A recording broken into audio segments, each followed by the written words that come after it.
I never thought I would flee from my own daughter-in-law's birthday dinner, leaving my son to foot the bill.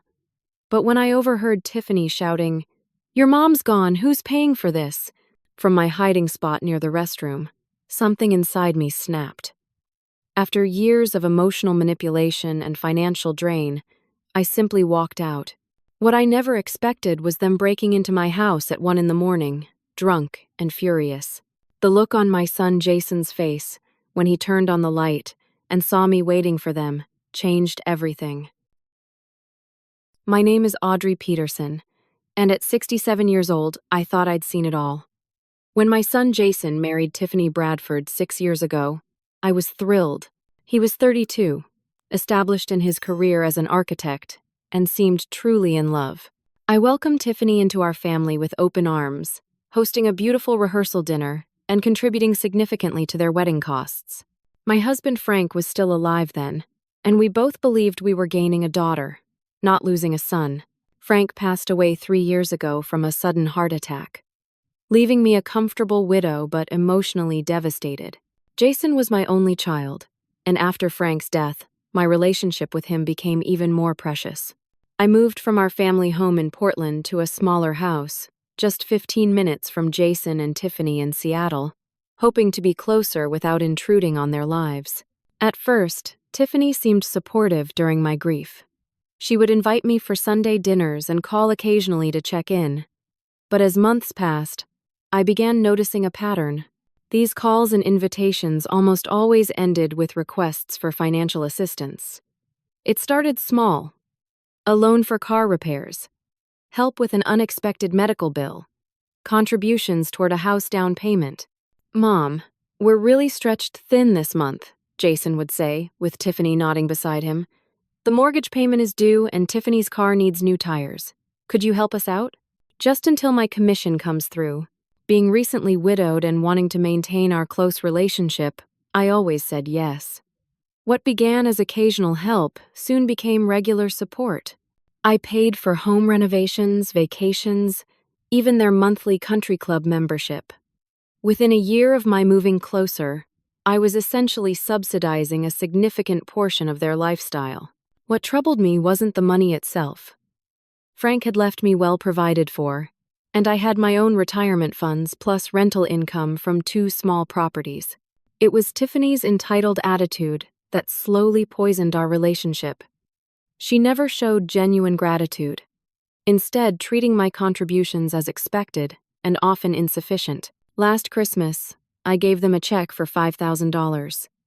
Tiffany looked at it and sighed. "We were hoping for a bit more this year. We're thinking of renovating the master bathroom." "No thank you, just disappointment that I hadn't given more." Despite these concerns, I kept trying to nurture our relationship. When Tiffany's 38th birthday approached, I offered to host a dinner at Palmer's, an upscale restaurant in downtown Seattle. It would be a gesture of goodwill, a chance to reset our increasingly strained relationship. "That would be lovely, Audrey," Tiffany said when I proposed the dinner. "I've been wanting to try Palmer's forever. Their chef trained in Paris, you know." For a moment, her genuine excitement gave me hope. I made reservations for 8 people: Tiffany, Jason, me, and 5 of their friends. The restaurant required a credit card to hold the reservation, which I provided without hesitation. I even ordered a special cake and arranged for champagne upon arrival. This would be my olive branch, a demonstration of my continued love despite the tensions. The evening of the dinner arrived with promise. I wore my favorite navy blue dress with pearl earrings that Frank had given me on our 30th anniversary. I arrived early to ensure everything was perfect. The private dining area was beautifully set, the champagne chilling, flowers arranged just so. Jason and Tiffany arrived 20 minutes late, bringing with them not 5 but 7 friends. I hid my surprise and gestured to the manager, who smoothly adjusted our table arrangements. "Mom, you remember Brenda and Scott," Jason said, then introduced the others. "And these are Tiffany's cousins from Tacoma, plus her college roommate and husband who surprised her by flying in from Denver." Tiffany accepted compliments on her fitted red dress as she took her seat at the head of the table. She acknowledged my efforts with a brief, "Thanks for arranging this, Audrey." The flowers are a nice touch. As appetizers were served, the conversation flowed around work achievements, home renovation projects, and an upcoming group ski trip to Aspen. I noticed Tiffany and her friends discussing the trip in detail, complete with plans for a private chef at their rented chalet. "It sounds wonderful," I said, trying to engage. "When are you all going?" There was an awkward pause before Tiffany replied, "In 3 weeks. It's been planned for months." Jason looked uncomfortable, but remained silent. I realized they had never mentioned this trip to me, despite our weekly phone calls. It stung, but I smiled and asked about their itinerary. As Tiffany elaborated on their plans, she casually dropped a bombshell. "It'll be our last big trip before the move, of course." "Move?" I asked, my fork pausing midair. "What move?" Another uncomfortable silence fell over the table. Jason cleared his throat. "We've been meaning to tell you, Mom. There's a huge opportunity for me in Charlotte. My firm is opening a new office there, and they've asked me to head it up." "Charlotte? North Carolina?" My voice sounded distant to my own ears. "When did this come up? When would you be moving?" "It's been in discussion for a while," Tiffany interjected. "Probably this summer. The housing market there is much better than Seattle. We can get twice the house for the same price." "That's across the entire country," I said quietly, looking at my son. "When were you going to tell me?" "Soon, Mom. We just wanted to be sure it was definite before we mentioned it." Jason wouldn't meet my eyes, a telltale sign he was hiding something. I'd known this quirk since he was a little boy stealing cookies. I felt the floor shift beneath me. I'd moved to Seattle specifically to be near them after Frank died. I'd rebuilt my entire life around being close to my only family, and they'd been planning to move thousands of miles away without even mentioning it to me. "Well," I said, forcing brightness into my voice as the entrees arrived, "this is certainly a surprise. I'd love to hear more about Charlotte." But as dinner progressed, Tiffany steered the conversation away from their move, instead focusing on her plans to redecorate their current home. "The living room furniture is just so dated. We're thinking of a complete overhaul before putting the house on the market." I nodded mechanically, my mind still reeling from their revelation. Not only were they moving across the country, but they were already planning home improvements that I suspected would eventually involve my checkbook. The pattern was painfully clear, and for the first time, I felt not just used but deliberately manipulated. By the time the main courses were cleared, the wine had been flowing freely, loosening tongues and lowering inhibitions. I nursed my single glass of Chardonnay, increasingly uncomfortable with the direction of the evening. Tiffany, however, was on her third or fourth glass, her cheeks flushed and her voice growing louder. "So, Audrey," she said, leaning across the table toward me, "what do you think about coming to visit us in Charlotte once we're settled? There are some nice retirement communities in the area we could look at." The implication wasn't subtle. She wasn't inviting me to stay with them or suggesting I might relocate to be near them. She was already planning to install me in a retirement facility across the country, away from my friends, my book club, my volunteer work at the Seattle Art Museum, all the new roots I'd established since Frank's death. "I'm quite happy with my current living situation," I replied evenly. "Besides, I have my properties here to manage." Tiffany waved a dismissive hand. "You could sell those. Property management at your age must be so stressful." "At my age?" I repeated, feeling a flush of anger. "I'm 67, not 97. The properties keep me busy, and I enjoy the interaction with my tenants." Jason interjected, clearly sensing tension. "Mom's always been independent, Tiff. Remember how she renovated that kitchen all by herself last year?" "And it still needs work," Tiffany muttered, just loudly enough for me to hear. One of their friends, a woman named Grace who'd been quietly observing, spoke up. "I think it's wonderful that you're so active, Audrey. My mother is about your age, and she just started her own consulting business." Tiffany rolled her eyes slightly. "Well, not everyone wants to work until they drop dead." The crude reference to death, with my husband's passing still a raw wound, felt deliberately cruel. I placed my napkin on the table and stood up. "If you'll excuse me, I need to visit the ladies' room." As I walked away, I heard Tiffany launch into a story about her nightmare experience planning Christmas dinner at my house last year, a dinner I had cooked entirely while she criticized my choice of table linens. The restroom at Palmer's was down a short hallway past the bar.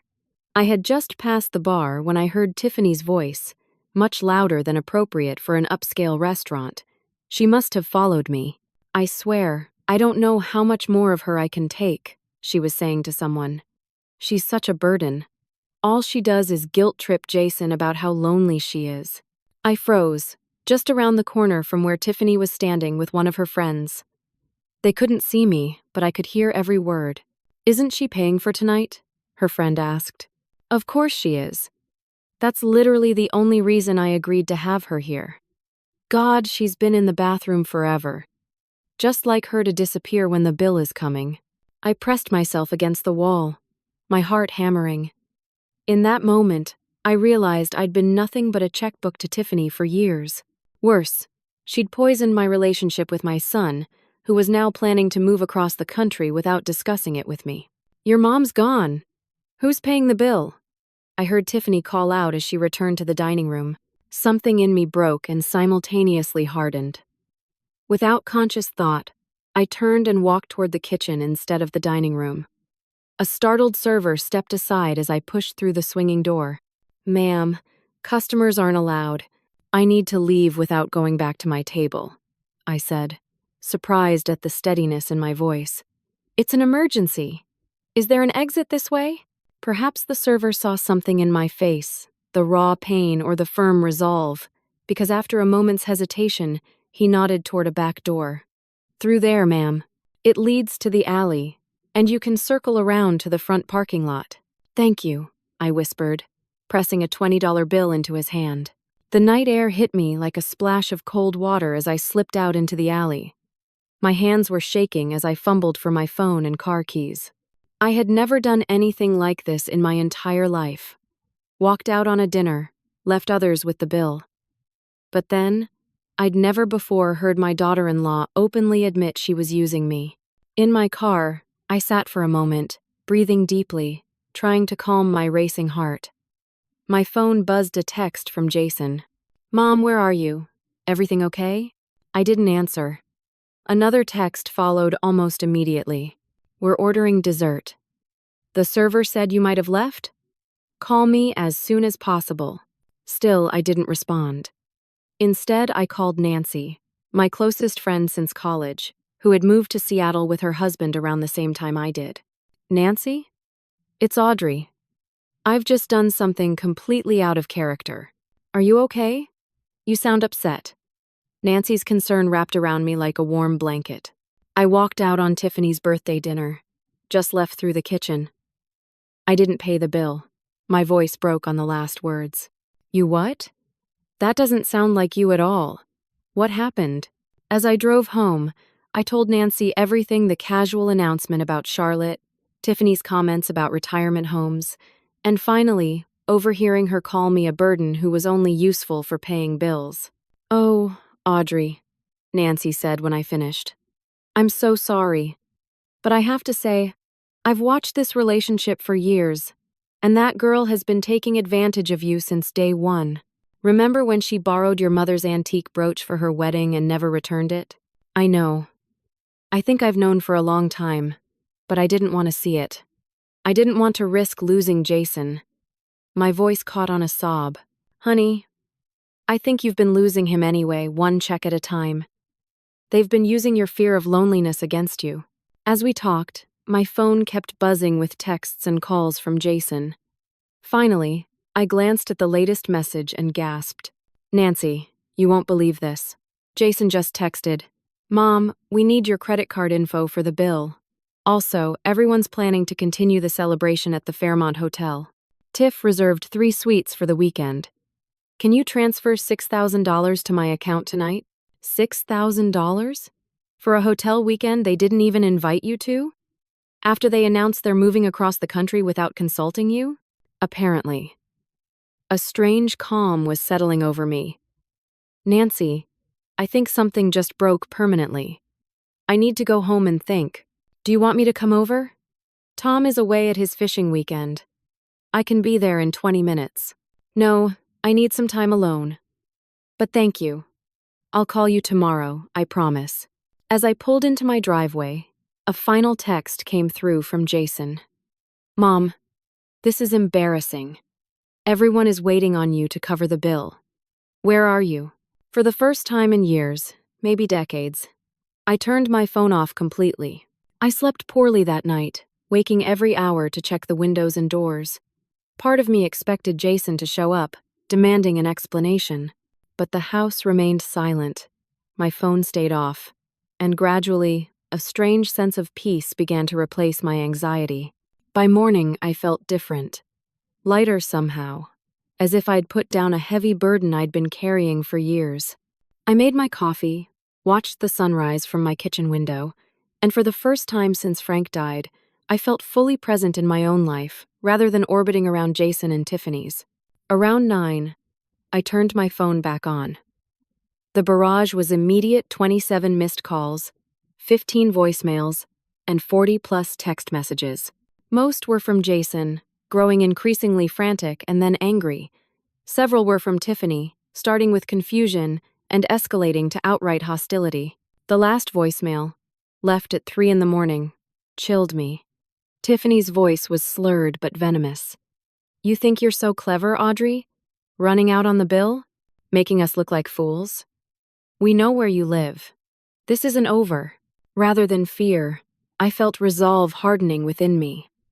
I'd spent years being manipulated through my love for my son and my fear of losing him. No more. I called my financial advisor, Martin Green, who had been managing my investments since before Frank died. Martin, I need to make some immediate changes to my accounts, I said when he answered. Audrey, good to hear from you. What can I help with? I need to remove Jason Peterson from all my accounts immediately. He should not have access to any information or funds. There was a pause. That's a significant change, Audrey. Is everything all right? No, but it will be. I've been enabling some unhealthy financial dependence, and it needs to stop. Martin didn't press for details. One of the reasons I'd always appreciated him. I understand. I can make those changes right away. While we're at it, would you like to review your estate planning? It's been a few years since we updated your will. Yes, I think that would be wise. Also, Martin, there's something else. I hesitated, embarrassed to admit my own naivete. I need to check if there have been any unusual transactions or loans taken against my properties without my knowledge. Another pause. Longer this time. Audrey, has someone been accessing your accounts fraudulently? I'm not sure. That's what I need you to find out. I'll look into it immediately and call you back within the hour. After hanging up, I made a pot of tea and sat at my kitchen table, making a list of all the financial entanglements between Jason, Tiffany, and myself. The mortgage on their Seattle home, I'd contributed the 20% down payment. Their car loans, I'd co-signed for both vehicles. Credit cards. I realized with a sinking feeling that I'd added Jason as an authorized user on my main credit card for emergencies 3 years ago. My phone rang again. It was Martin. Audrey, I've made all the requested changes to remove Jason's access, but I've found some concerning transactions I think we need to discuss. My stomach tightened. Go ahead. There have been multiple cash advances taken from your home equity line of credit over the past 18 months. The total amount is just over $90,000. The room seemed to tilt. 90,000? I never authorized those. The paperwork has your signature, Audrey. I'm looking at the images now. That's impossible. I never signed anything like that. Can you send me the documents? Checking them now. I heard keyboard clicks. The paperwork was processed by Summit Lending. The loan officer is listed as Patricia Bradford. Bradford? That's Tiffany's maiden name. There's a notation here that you're related. Mother-in-law is written in the relationship field. Ice formed in my veins. Martin, I've never heard of Summit Lending, and I've certainly never signed for a $90,000 loan against my property. Audrey, I think we need to involve the authorities. This appears to be fraud. Let me think. My mind was racing. If Tiffany had access to a relative in banking, could she have somehow facilitated fraudulent loans? Would Jason have known about this? Can you email me all the documentation right away? Sending it now. I've also frozen all your accounts temporarily as a precaution. No one can access them without your in-person verification. Thank you, Martin. Within minutes, my email pinged with Martin's message. The attached documents showed loan paperwork with what appeared to be my signature but wasn't my handwriting. I'd never seen these forms before, and certainly hadn't signed them. The loans had been dispersed in 5 separate transactions, money directly deposited to an account I didn't recognize. I printed everything, hands shaking slightly. Then I called Nancy. They've been taking out loans against my house, I told her after explaining the morning's discoveries. Almost $100,000.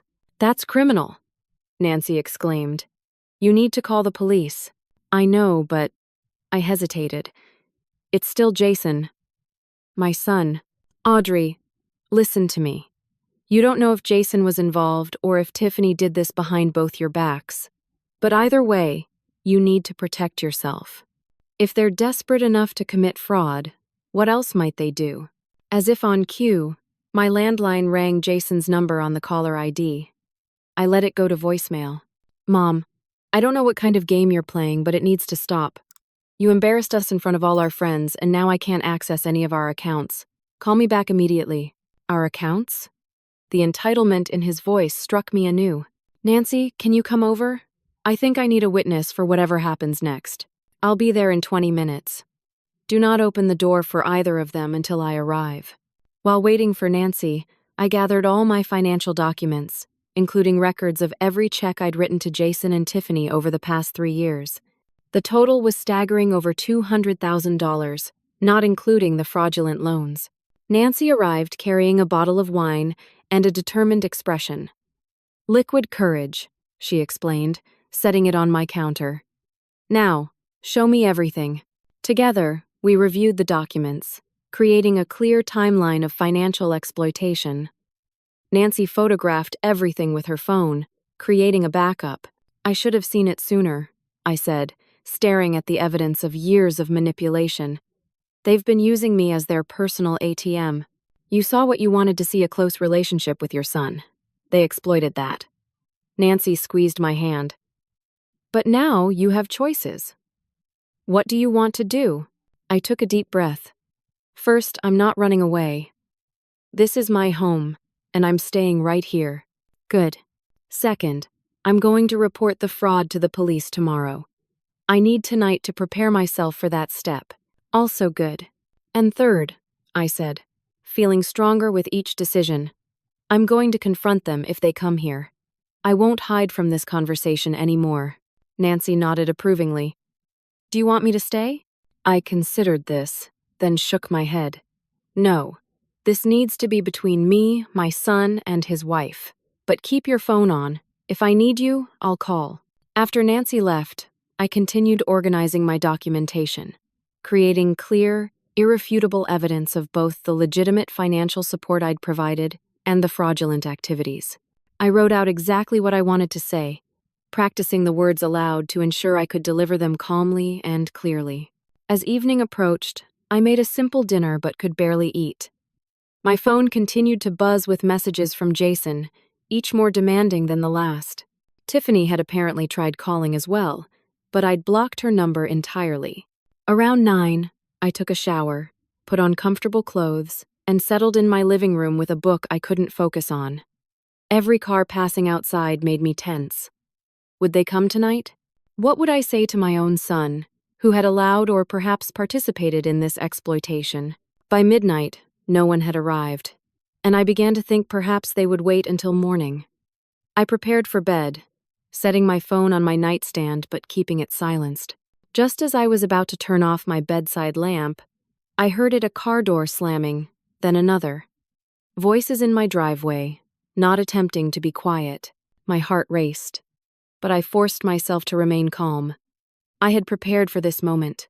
I slipped on my robe, checked my appearance in the mirror, almost laughing at my own vanity in this moment, and went to my living room, turning on just one small lamp. Then I sat in Frank's old armchair and waited. The pounding on my front door started at exactly 1:15 in the morning, not knocking a full-on assault against the wood, accompanied by the shrill chime of the doorbell being pressed repeatedly. "Mom! Open this door right now!" Jason's voice, slurred and angry, carried easily through the quiet house. I remained seated, my hands folded in my lap, trying to control their trembling.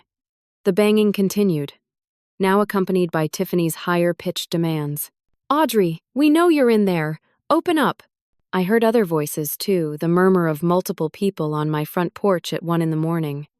Had they brought their dinner guests along for this confrontation?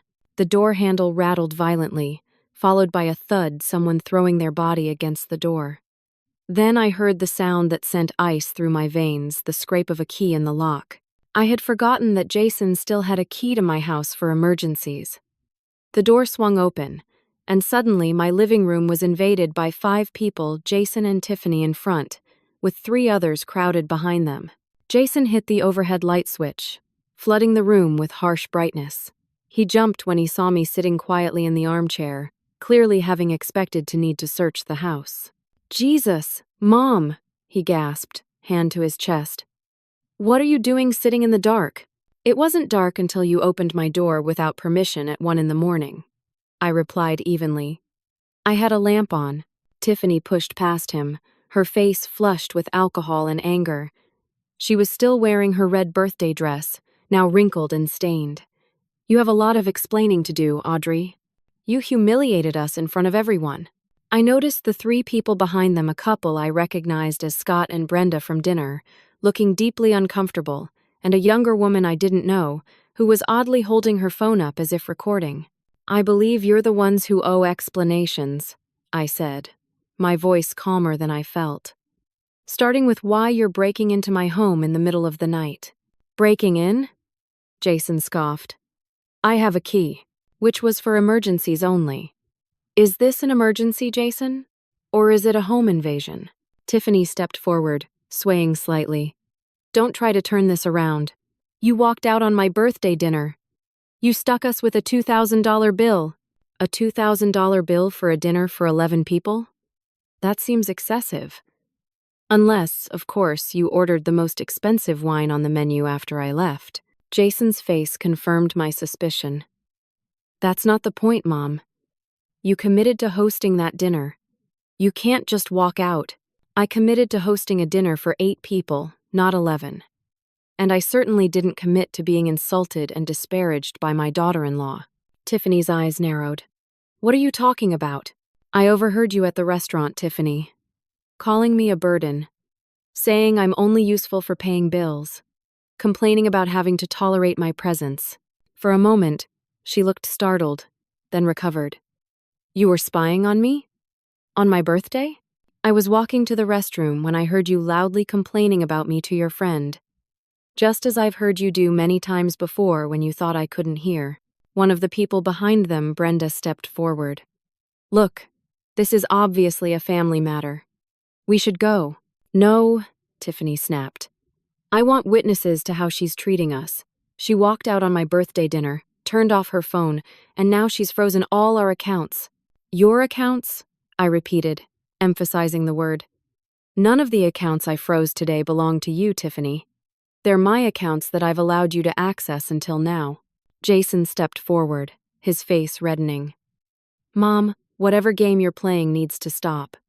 We couldn't pay the restaurant bill. We had to have Scott cover it because all my cards were declined. Even the joint checking account is frozen." "The joint checking account that I opened with you and have deposited over $70,000 into over the past 3 years?" I asked quietly. "The one you were planning to empty before moving to Charlotte without telling me?" He blinked, caught off guard. "That's not... I mean, we were going to tell you about Charlotte. Tiffany just mentioned it first." "Tell me, Jason. Was I also going to learn about the $90,000 loan taken out against my property through Summit Lending? Or was that going to be another surprise?" The color drained from Jason's face. Behind him, I saw Scott and Brenda exchange alarmed glances. The unknown woman with the phone moved slightly, adjusting to get a better angle. I don't know what you're talking about, Jason said. But his voice lacked conviction. Summit Lending, I repeated. Where Patricia Bradford works. Your wife's cousin, I believe? The loans processed with forged signatures over the past 18 months. Forged? Tiffany laughed nervously. That's ridiculous. You signed those papers. You just don't remember. I have never signed loan documents for Summit Lending. I have never authorized anyone to take loans against my property.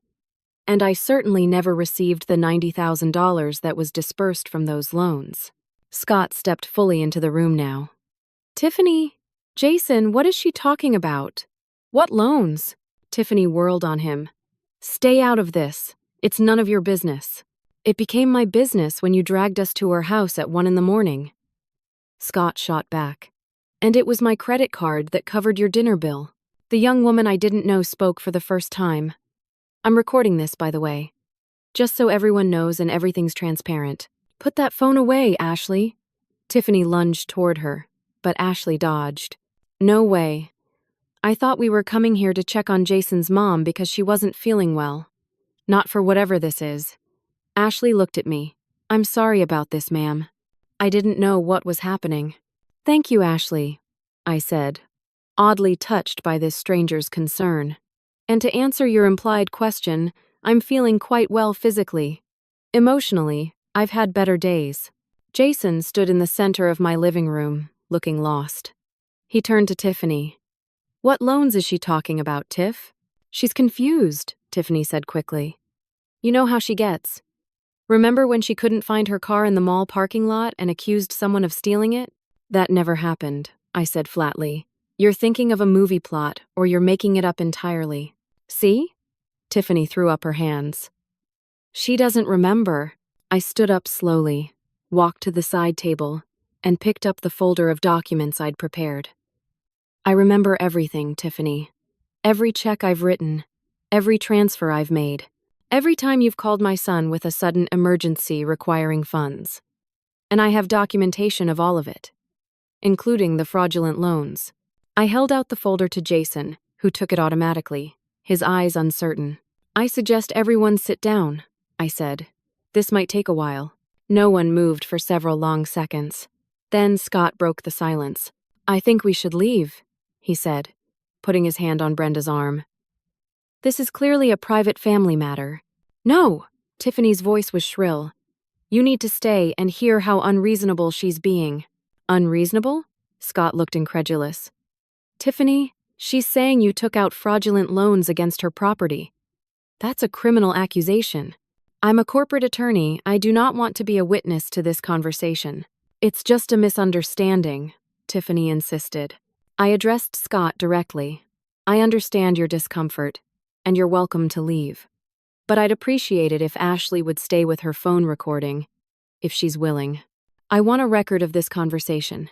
Ashley nodded. I'm okay with staying. This seems important. Fine, Scott said, clearly uncomfortable. Brenda and I are leaving. Jason, call me tomorrow if you need legal advice. With that, he and Brenda quickly exited, the front door closing firmly behind them. Now it was just the four of us, Jason standing frozen with the folder in his hands, Tiffany seething by the door, Ashley quietly recording from the corner, and me, feeling strangely calm in the center of the storm. Sit down, Jason, I said gently. Look at what's in the folder. My son moved to the couch like a sleepwalker and sat heavily. He opened the folder and began looking through the documents I'd organized chronologically, starting with 3 years of financial support and ending with the fraudulent loan paperwork. Tiffany remained standing, arms crossed, watching Jason with growing agitation. This is ridiculous. She's trying to make us look bad because she's jealous of our life. She's been controlling you with money for years. I didn't respond to her accusations, keeping my eyes on Jason as he read. I saw the exact moment when he reached the loan documents, his brow furrowed, and he flipped between several pages with increasing confusion. Mom, what is this? I never saw these papers before. He looked up at me, genuinely bewildered. Those are loan documents with my forged signature, processed through Summit Lending where Tiffany's cousin works. $90,000 was borrowed against my property without my knowledge or consent. Jason turned to Tiffany. Did you know about this? For the first time, Tiffany's confidence wavered. They're not forged. She's just forgotten signing them. You know how she gets confused. Stop saying I'm confused, I said firmly. I have never been to Summit Lending. I have never met with Patricia Bradford. I have never signed these documents. My financial advisor confirmed today that these are fraudulent transactions. Jason continued reading, his face growing paler. There are 5 separate disbursements here, all to an account I don't recognize. He looked at the account number. Tiff, is this your personal account? Tiffany's silence was damning. You took out loans against my mother's house without telling either of us? Jason stood up, the papers clutched in his hand. Why would you do that? We needed the money. Tiffany finally exploded. Your commissions weren't covering our expenses. Your mother has all this wealth she's sitting on, barely using it, while we struggle. Struggle? I couldn't help but interject. You have a 4,000-square-foot house. You belong to a country club. You take luxury vacations several times a year. You drive a $70,000 car. That's what's expected in our social circle, Tiffany shot back. A social circle you can't actually afford, I said quietly. Jason was still staring at Tiffany. You committed fraud. Using my mother's property. Without telling me. Oh, please, Tiffany rolled her eyes. Don't act so shocked. Where did you think the money for your Aspen ski trips came from? Or that golf club membership? Or the down payment on the boat? Did you think architects made that kind of money? I thought we were using our savings. And my bonuses. Your bonuses barely cover our property taxes. We've been underwater for years. Jason looked back at the folder, rifling through more papers. Mom, is this right? You've given us almost $200,000 over the past 3 years? Plus the house down payment? Plus co-signing our car loans? I nodded. Yes. Every time you called with a financial emergency, I helped. I wanted to be there for you. I never expected to be paid back. But $200,000? Plus $90,000 in these loans? His voice was hollow. That's almost $300,000. And that doesn't include the credit card, I said quietly. What credit card? I took a deep breath. You're an authorized user on my main credit card. There's currently a balance of $47,000. 47? Jason looked stricken. I've only used that card a few times for real emergencies. Small amounts. Check your wallet, Jason. See what cards you're carrying. He pulled out his wallet and started going through the cards. His expression changed as he found a platinum card with his name but my account number. I've never seen this before. This isn't the emergency card you gave me. Tiffany's face was a stone mask.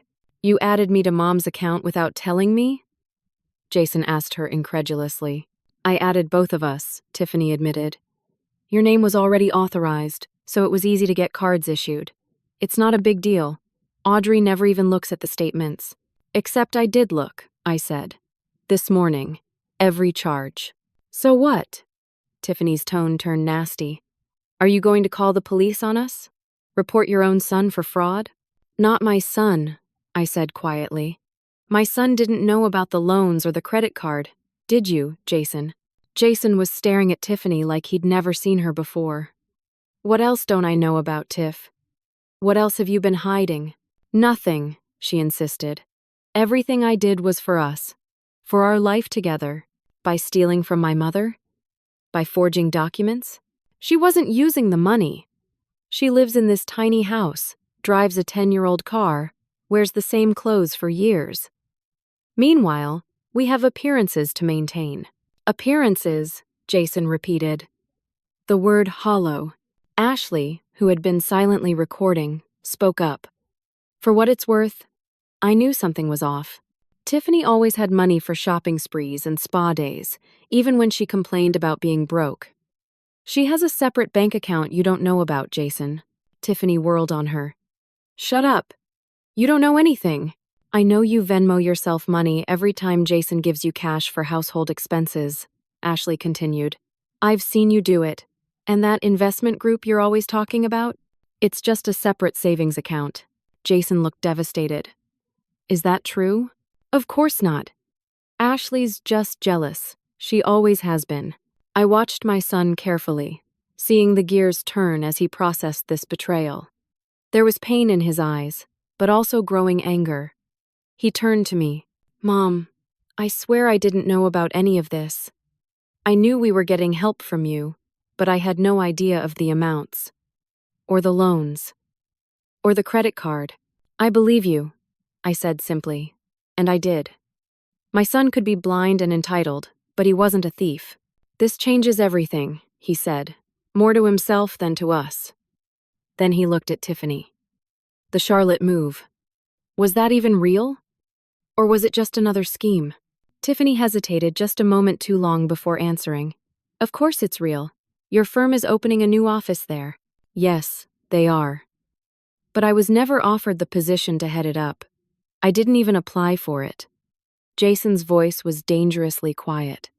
So why would you tell my mother we were moving there? Tiffany's composure finally cracked. Because we need to get away from her. She's always watching, always judging, always holding the money over our heads. The money you've been stealing? I asked. I wasn't stealing. I was taking what should have been ours anyway. Tiffany shouted, tears starting to stream down her face, smearing her makeup. Do you know what it's like living in your shadow, Audrey? The perfect mother-in-law. So generous. So kind. Everyone loves Audrey. No one sees how you manipulate Jason with your money. How you try to keep him tied to you. By supporting your lifestyle beyond your means? By paying for your birthday dinner that you didn't even want me at? The hurt leaked into my voice despite my efforts to remain calm. You know what? Yes. Tiffany was fully crying now, mascara running down her cheeks. You get to be the hero, the generous one, while making me look greedy and ungrateful. It's not fair. Jason stepped between us, looking at Tiffany with newfound clarity. Stop blaming my mother for your actions. You've been lying to me for years, taking advantage of her generosity while complaining about it, making me think we were struggling financially when you were siphoning money into secret accounts. Jason, please. Tiffany reached for him, but he stepped back. No. I need you to leave. Now, go to a hotel. I need to talk to my mother alone. You're choosing her over me? After everything we've built together? Built on what? Lies? Theft? Go, Tiffany. We'll talk tomorrow. When you're sober, Tiffany looked around wildly, realizing she was losing control of the situation. Fine. But don't think this is over, Audrey. You've poisoned my marriage. You'll regret this. She grabbed her purse and stormed toward the door. Tiffany, I called after her. The platinum card in your wallet. Leave it on the table before you go.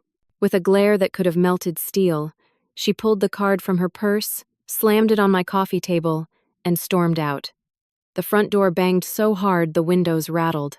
In the sudden quiet, Jason sank back onto the couch, head in his hands. Ashley looked at me uncertainly. Thank you for staying, Ashley, I said. I appreciate having a witness to all of this. No problem. She lowered her phone. Do you want me to send you this recording? Yes, please. And then, if you don't mind, I'd like some time alone with my son. She nodded, got my phone number, sent the video, and quietly left, closing the door gently behind her unlike Tiffany's dramatic exit. Jason and I were alone, the weight of years of manipulation and deceit hanging between us. He looked up, his face streaked with tears.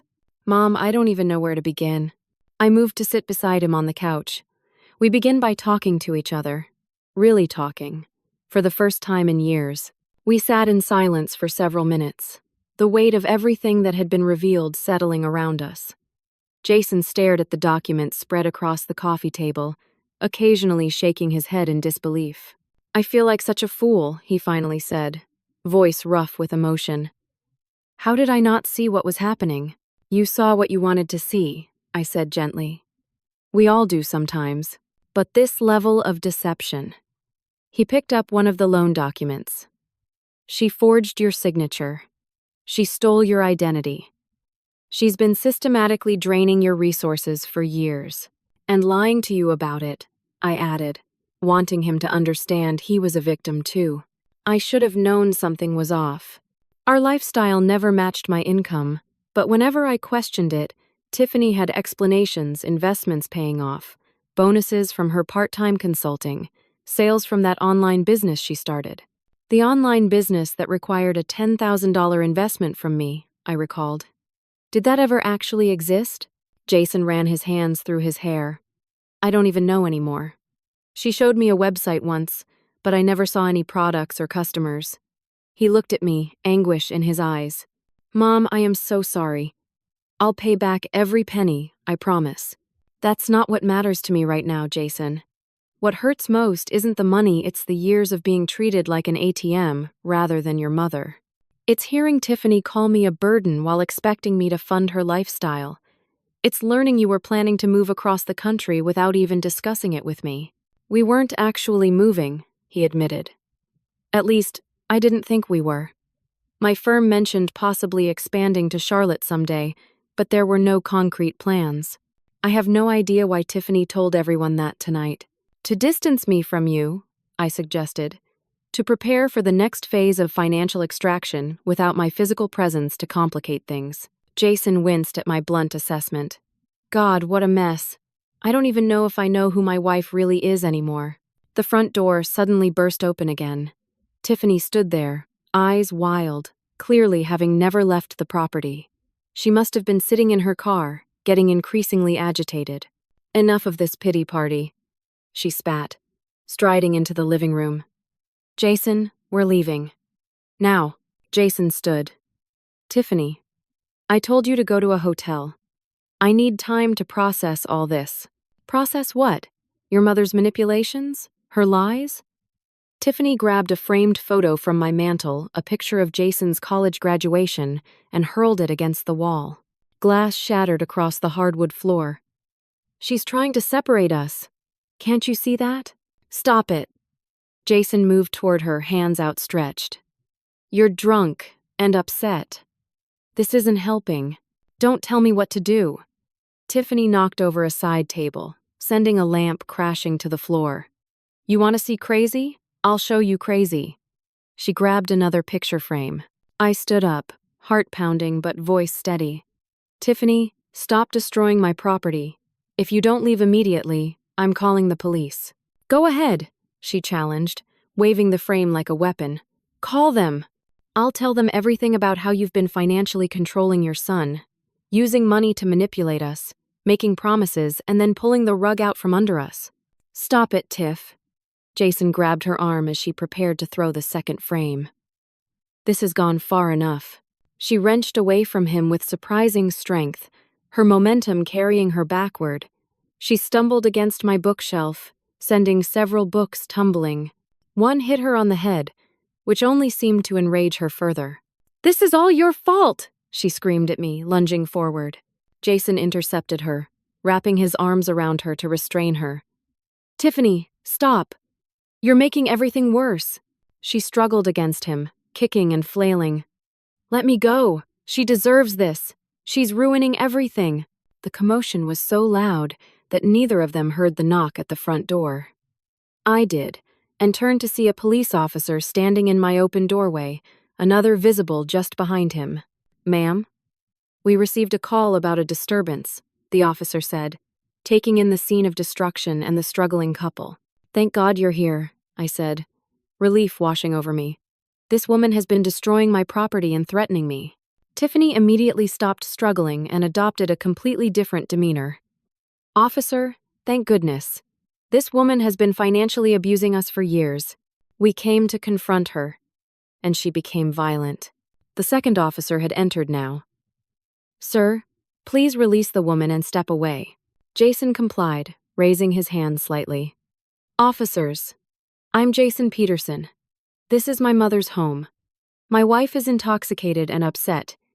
She's been breaking things and making threats. She attacked me, Tiffany cried, tears suddenly flowing. Ask him. He had to pull her off me.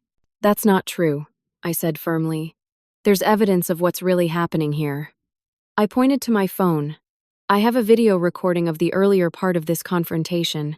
and documentation of financial fraud committed against me.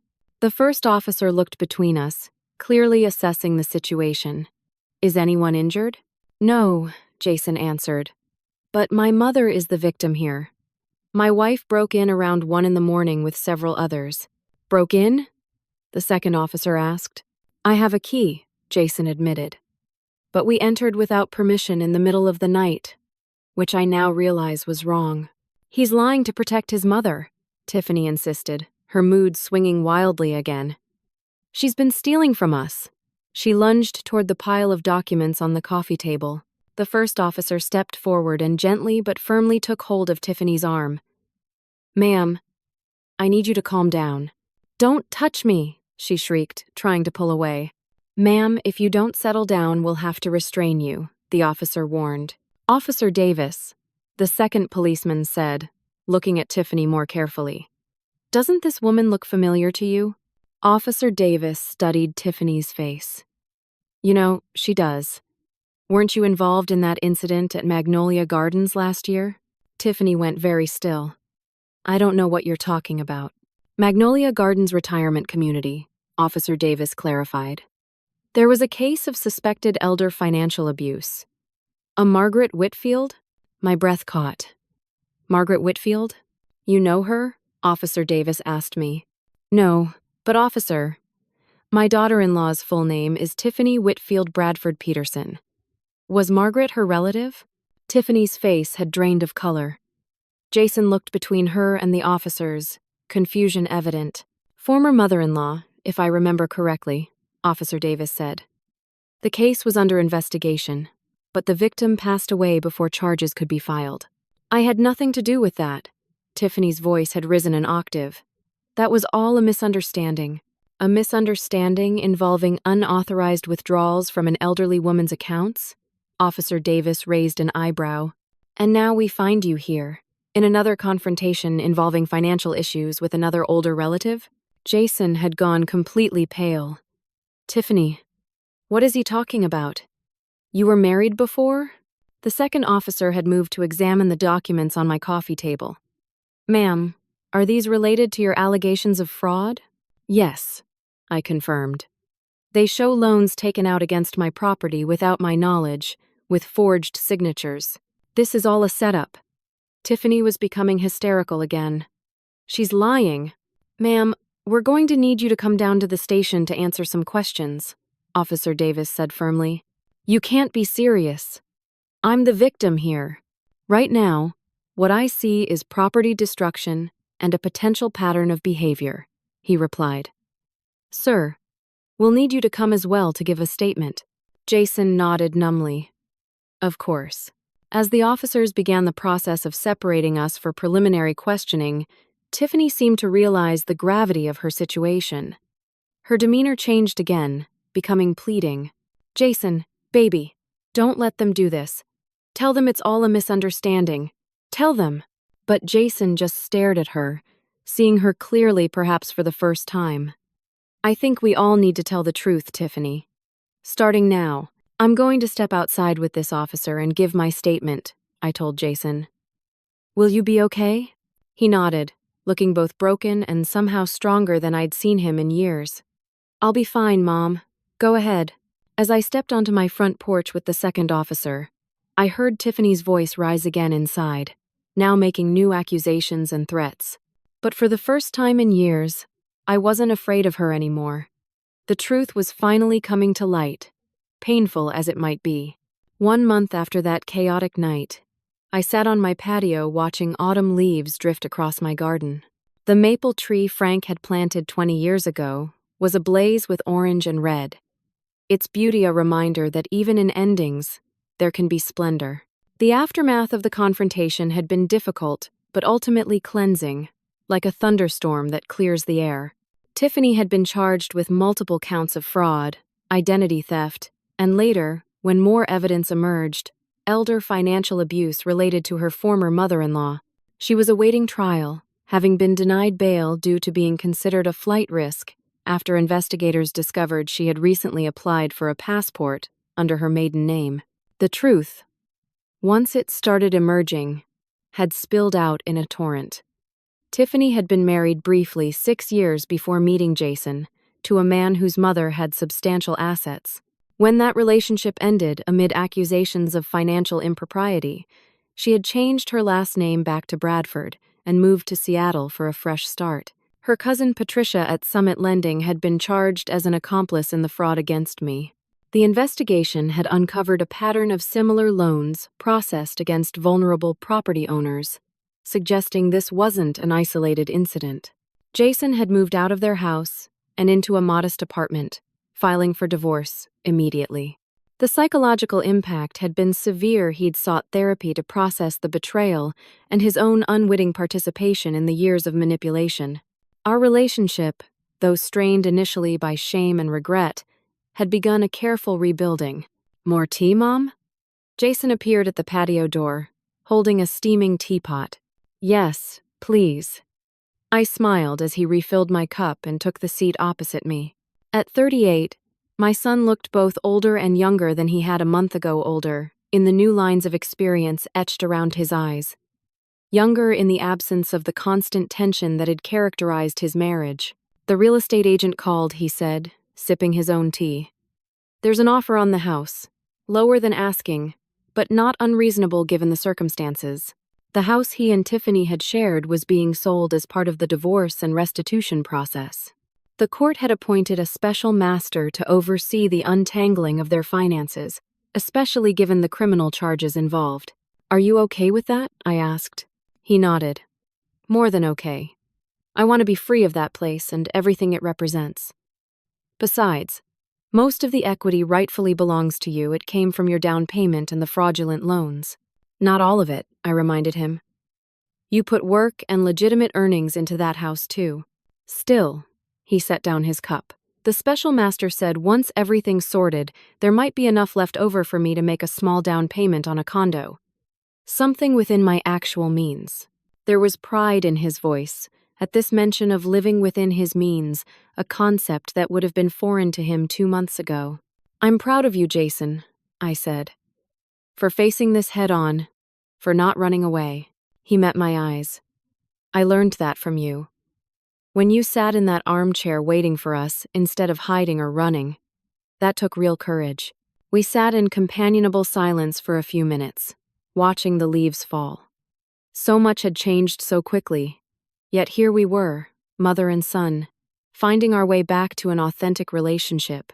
Nancy called this morning, I said eventually. She and Tom want us to join them for dinner tomorrow. Something small for my birthday. Your birthday? Jason looked stricken. With everything happening, I completely forgot. I laughed softly. So did I, until she reminded me. 68 years old tomorrow. We should do something special. Dinner with you, Nancy, and Tom is special enough. Jason hesitated, then reached into his pocket. Actually, I do have something for you. I've been carrying it around, waiting for the right moment. He pulled out a small velvet pouch. What's this? I asked as he handed it to me. Open it. I loosened the drawstring and tipped the contents into my palm. My breath caught my mother's antique brooch, the one Tiffany had borrowed for their wedding and never returned. I found it in her jewelry box when I was packing my things, Jason explained. Along with several other pieces I remember you mentioning were missing over the years. She must have taken them during visits to your house. Tears pricked my eyes as I ran my finger over the delicate silver filigree. I thought this was lost forever. My grandmother gave this to my mother on her wedding day. I know. I remember the story. Jason's voice was gentle. I'm sorry it took me so long to see what was happening right in front of me. I closed my hand around the brooch, feeling its familiar weight. We both wanted to believe in the best version of things. There's no shame in that. But there's wisdom in finally seeing the truth, even when it hurts. He reached across and took my free hand. I've been doing a lot of thinking in therapy about why I was so blind for so long. And I think after Dad died, I was so afraid of losing you too that I couldn't bear any conflict between you and Tiffany. So I ignored the red flags, made excuses, became the peacekeeper at any cost. We both did, I acknowledged. I didn't want to lose my only child, so I kept giving and giving, hoping to buy a place in your life. Jason squeezed my hand. You never needed to buy anything, Mom. You've always had a place in my life. I just lost sight of how to show you that without Tiffany's manipulation in the middle. A knock at the front door interrupted us. Jason went to answer it while I pinned the recovered brooch to my sweater, a tangible symbol of reclaiming what was mine. He returned with Nancy, who carried a large envelope. Sorry to interrupt, she said, giving me a quick hug. But this just came by courier, and I thought you'd want to see it right away. What is it? I asked, taking the envelope. Open it and see. Inside was a formal letter from my attorney, confirming that the court had approved a temporary freeze on all assets connected to Tiffany Bradford Peterson, including accounts recently discovered in Panama and the Cayman Islands. Panama? Jason read over my shoulder, incredulous. She had offshore accounts? Apparently your wife was quite the sophisticated financial operator, Nancy said. The forensic accountants found over $300,000 hidden away. Money stolen from my mother and probably her former mother-in-law, Jason said grimly. And likely others, I added. The investigators believe there may be more victims who haven't come forward yet. Nancy sat down with us, accepting the cup of tea Jason offered. The good news is, with these accounts frozen, there's a much better chance of recovery. Audrey may actually get back most of what was taken. It was never about the money, I reminded them. I know, Nancy patted my arm. But justice is justice. And speaking of that, she's taking a plea deal. Tiffany? Jason and I spoke simultaneously. Nancy nodded. My contact at the prosecutor's office just told me. She's pleading guilty to reduced charges in exchange for information on other schemes she and her cousin were running. Apparently, there's a whole network involved. Jason shook his head. I was married to her for 5 years. I thought I knew her. Con artists are skilled at creating the personas their marks want to see, Nancy said matter-of-factly. No one blames you for being deceived, Jason. I've been blaming myself plenty, he admitted. Well, stop, I said firmly. We're both moving forward now. The three of us talked until evening fell, making plans for my birthday dinner the next day, discussing Jason's therapy progress, and sharing Nancy's news about the senior financial protection group she'd recently joined as a volunteer. You should join too, Audrey, she suggested. Your experience would be invaluable to others in similar situations. Maybe I will, I said, surprised to find I meant it. It would be good to create something positive from all this. After Nancy left and Jason went to prepare dinner in my kitchen, I insisted he stay with me until he found his new place. I sat alone watching the last light fade from the garden. Frank's maple tree stood silhouetted against the twilight sky, steadfast despite the winds that had stripped away so many of its leaves. In that quiet moment, I realized the profound truth that had emerged from this painful chapter. True family bonds can't be bought or sold, manipulated or coerced. They're built on honest foundations of respect, reciprocity, and genuine care. For years, Tiffany had created a counterfeit version of family, a transaction masquerading as a relationship. No wonder it had collapsed when the truth came to light. The real relationship between Jason and me had survived, battered but ultimately strengthened. We'd both learned painful but necessary lessons about boundaries, honesty, and the courage to face uncomfortable truths. We were rebuilding on authentic ground now, as adults who respected each other rather than as financial patron and dependent. Mom, dinner's ready, Jason called from inside. Coming, I replied, rising from my chair with a sense of lightness I hadn't felt in years. Life would continue to have its challenges. Jason had a long road ahead, untangling himself legally and emotionally from his marriage. I had financial recovery and legal processes to navigate, but for the first time in years, we were facing these challenges with clear eyes and honest hearts, together but independent. As I stepped inside from the autumn evening, I thought of all the women who might be experiencing their own versions of financial manipulation or elder abuse, often at the hands of those they trust most. I made a silent promise to use my voice and experience to help others find their way through similar storms. After all, wasn't that the purpose of difficult experiences? To transform them into wisdom that lights the path for others? To find meaning in the pain by using it to prevent similar suffering? What are you smiling about? Jason asked as I joined him at the dinner table. Just thinking about tomorrow, I replied. And all the tomorrows after that. We're going to be okay, you know. He nodded, a matching smile spreading across his face. I know. For the first time in a long time, I actually believe that. We clinked our water glasses in a quiet toast to truth, recovery, and the authentic bond between us that no one could ever buy or sell. Have you ever had to stand up to someone who was taking advantage of your generosity? It takes tremendous courage to draw boundaries with family members, especially when you fear losing the relationship. If this story resonated with you, please like, subscribe, comment with your experiences, and share with others who might need to hear this message of empowerment. Thank you for listening to my story.